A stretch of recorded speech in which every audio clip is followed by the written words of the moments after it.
Vous avez 2 secondes pour convaincre un lecteur d'ouvrir votre livre, de cliquer sur votre titre ou votre couverture. Je sais que trouver un titre de livre est stressant pour vous et que vous en avez marre de vous inquiéter pour ça. Nous pouvons tous citer des exemples de livres que nous avons achetés en ayant eu un coup de cœur pour leur titre sans en chercher plus loin. Le titre d'un livre est généralement l'ultime coup de stress et d'incertitude dans votre démarche d'écriture. Vous savez déjà qu'un titre doit décrire l'identité du livre tout en intriguant, qu'il doit être unique et plutôt court, surtout pour les thrillers. Vous savez aussi qu'il est préférable d'utiliser du vocabulaire simple et positif. Vous savez qu'il faut regarder ce que font les auteurs du même style, sans pour autant s'en inspirer trop. Vous savez que le titre doit être fidèle à l'histoire du livre. Tout ça, vous le savez. Et à partir de là, vous cherchez votre titre. Vous avez cherché des idées de titres de livres, établi une liste, fait des recherches sur Internet, raturé votre liste, puis établi une shortlist. Et là, vous n'arrivez pas à choisir. Ou plutôt, vous ne savez pas comment choisir. Beaucoup de choses intéressantes ont été écrites sur les titres de livres. Je ne veux pas réinventer la roue, mais je crois qu'il manque souvent aux auteurs une partie du puzzle pour aboutir à un titre qui va déclencher le désir chez vos lecteurs. J'espère vous apporter des idées utiles. La bonne nouvelle, c'est que vous n'êtes pas seul à vivre cela. Des centaines d'auteurs sont passés par là. Attention, il y aurait des centaines de pages à écrire sur les titres de livres. Cet article vise à vous fournir quelques éléments nouveaux, à vous faire réfléchir sur vos titres. Adoptez les pratiques qui vous correspondent. Certaines ont plus de sens pour la fiction que la non-fiction. Pour d'autres, c'est l'inverse. Et laissez de côté les autres. L'essentiel, c'est de progresser. Déjà, un premier conseil. Si un livre se vend mal, ne cherchez pas 107 ans. Changez de titre. Ça ne sera peut-être pas la recette miracle, mais dans bien des cas, cela a aidé. Un titre est une promesse. Une mauvaise promesse laissera la courbe des ventes plate comme une mer d'huile. Une bonne promesse, à l'inverse, déclenchera des ventes. Ce que vous allez découvrir dans cette vidéo. Les 4 questions à se poser pour choisir un titre. Les règles d'Amazon et des autres plateformes sur les titres. Eh oui, ils n'acceptent pas tout. Les 3 étapes indispensables du processus de choix du titre. Je vous montrerai aussi des exemples de titres qui marchent. Des outils utiles pour vous aider. Vous pouvez télécharger, si vous le souhaitez, le bonus 20 idées qui marchent pour promouvoir son livre sur le site publiersonlivre.fr ou en cliquant sur le lien ci-dessous. Alors commençons par les 4 questions à se poser pour choisir un titre. Est-ce que mon titre crée de l'intrigue ? Il n'y a rien de plus efficace pour attirer les lecteurs que de créer du suspense ou de soulever des questions dans l'esprit de ceux-ci avec votre titre. Mettez-vous à la place de votre lecteur. Comme lui, quand vous lisez les titres, vous avez envie de rêver, d'être transporté, de croire en quelque chose.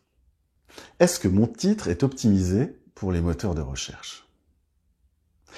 Les auteurs célèbres n'ont pas à se soucier de cette question, puisque leurs livres trouvent tout de suite leur place en tête des classements. Mais pour les autres, il est nécessaire de faire en sorte que votre titre fasse ressortir votre livre sur un nombre maximum de recherches. Si vous souhaitez par exemple que votre livre apparaisse sous les yeux des lecteurs en recherche de romans sentimentaux, mieux vaut inclure des thèmes liés à ce sujet dans votre titre. Amazon survalorise les mots-clés du titre par rapport aux mots-clés de la description, ou même aux 7 mots-clés que vous pouvez renseigner sur les sites de publication en auto-édition. Pour trouver ces termes, rien de mieux que d'utiliser l'outil de recherche d'Amazon et de lire les termes suggérés sur vos thématiques. Prenons un exemple. Lorsque l'on commence à taper amour, Amazon propose toute une série de mots-clés recherchés par les lecteurs, classés par ordre décroissant. Vous pouvez adopter dans votre titre celui qui se rapproche le plus de votre intrigue, à condition bien sûr que votre titre n'en devienne pas un slogan publicitaire optimisé. Est-ce que mon titre permet d'identifier le genre de mon livre ? Il existe des mots qui signent un genre. Il faut les utiliser et s'inspirer des bons titres de sa thématique. Est-ce que mon titre livre des informations ? Rendre un titre de roman informatif, c'est pas évident. L'essentiel est de faire en sorte que le lecteur se rapproche du thème principal, ou en tout cas n'imagine pas complètement autre chose. N'utilisez pas des titres trop poétiques qui laissent un lecteur une impression de flou artistique. Donnez-lui des indices clairs. Les règles d'Amazon sur les titres. Amazon ne vous laisse pas faire n'importe quoi avec les titres de livres. Ainsi, les auteurs auto-édités devront respecter un certain nombre de règles. Les auteurs édités par des maisons d'édition ont également intérêt à connaître ces règles, car bien souvent, les éditeurs les utilisent également. Le titre du livre doit être exactement le même que ce qui est décrit sur la couverture. Le mot best-seller est interdit. Mentionner un classement boutique Kindle ou un classement de vente est aussi interdit. Mentionner une promotion, un discount, c'est interdit. Le titre ne peut pas faire référence directe à un autre livre ou à une marque protégée. Le titre ne peut pas mentionner d'autres auteurs. Le titre ne peut pas être un lieu de publicité pour quoi que ce soit. Si vous avez apprécié cette vidéo, pensez à vous abonner à la chaîne Publier son livre, juste ci-dessous. Maintenant, passons aux 3 étapes pour boucler son livre. Titre. Une fois ces principaux éléments bien en tête, il est possible de passer à la confection de votre titre. Je vous recommande ces 3 étapes pour y arriver. Première étape. Rechercher des idées nouvelles. Bien sûr, j'imagine que vous avez déjà des idées en tête, des lieux, des objectifs, des noms.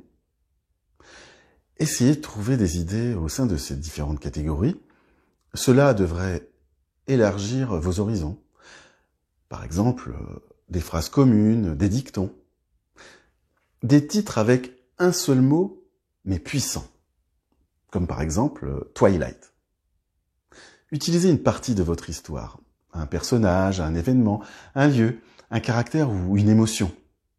Une révélation ou un tournant de l'intrigue. Recherchez des mots-clés caractéristiques de votre genre. Des titres qui sont plutôt des accroches. Exprimez les bénéfices, surtout pour les guides non-fiction. Plutôt que de regarder passivement les titres des autres livres, allez fouiller dans les descriptions qui comportent beaucoup plus d'informations. Et utilisez une méthode précise en recensant les mots qui vous frappent, les expressions qui se rapprochent de votre propre livre. Deuxième étape, y ajouter des mots émotionnels. Aucun lecteur n'est totalement rationnel. Nous prenons tous des décisions avec nos sens et nos émotions. Comme un vendeur fait ressentir des émotions à son client, votre titre doit vous faire ressentir des choses fortes, répondre à vos aspirations, faire écho à vos craintes ou à vos rêves. Dans tous les genres, il existe des mots-clés émotionnels qui vous permettent d'accrocher le lecteur qui véhicule des émotions fortes. Troisième étape, appliquez les vérifications d'usage. Ça y est, vous tenez quelque chose. Un titre qui vous parle, qui correspond aux critères et dont vous êtes fier. Vous touchez au but. Alors, il faut vérifier quelques points. Une fois votre titre trouvé ou une shortlist établie, réalisez un sondage auprès de votre entourage ou de vos bêta-titreurs. Il n'y a pas de raison de ne pas prendre au sérieux le statut de bêta-titreur. Une bonne méthode pour vous assurer que votre titre résistera à l'épreuve du temps. Et de le garder en tête. Il faut faire refroidir la marmite de votre cerveau qui s'est emballé sur un super titre et vérifier qu'il vous fait toujours autant d'effet dans les jours suivants. Vérifiez que votre titre n'est pas protégé ou déposé. Pour cela, allez sur la base marque INPI et tapez-le. Êtes-vous sûr que personne n'a jamais utilisé ce titre? Tapez-le dans Amazon et Google pour voir ce qui ressort. Il y aura toujours des pages ou des livres liés. Le tout est qu'il n'y ait aucun livre qui porte exactement le même titre. Votre titre est-il en anglais, en français ou dans une autre langue? Plusieurs livres montrent que des titres dans d'autres langues peuvent très bien marcher en France. Les meilleurs exemples étant les Goncourt 2007, Alabama Song, et 2008, Singapore. Mais vérifiez quand même que dans le monde anglo-saxon non plus, votre titre n'existe pas. Le nom de domaine est-il libre pour votre titre? Alors, vous n'avez peut-être pas dans l'idée de créer un site dédié pour votre livre. Mais peut-être cela vous sera utile plus tard. Alors le plus simple, c'est de vérifier sa disponibilité. Avez-vous testé votre titre sur sa future couverture ou sur une couverture en projet? Est-ce que cela rend bien? Est-ce que le titre nécessite de changer le projet de couverture? Je suis sûr que vous pouvez y arriver. Les éditeurs passent eux-mêmes de longues heures à reprendre ou modifier les titres de leurs auteurs. Et ils suivent les critères énoncés dans cette vidéo. Vous aussi, vous pouvez trouver un titre qui vous apporte des lecteurs par lui-même. À très bientôt pour de nouvelles vidéos.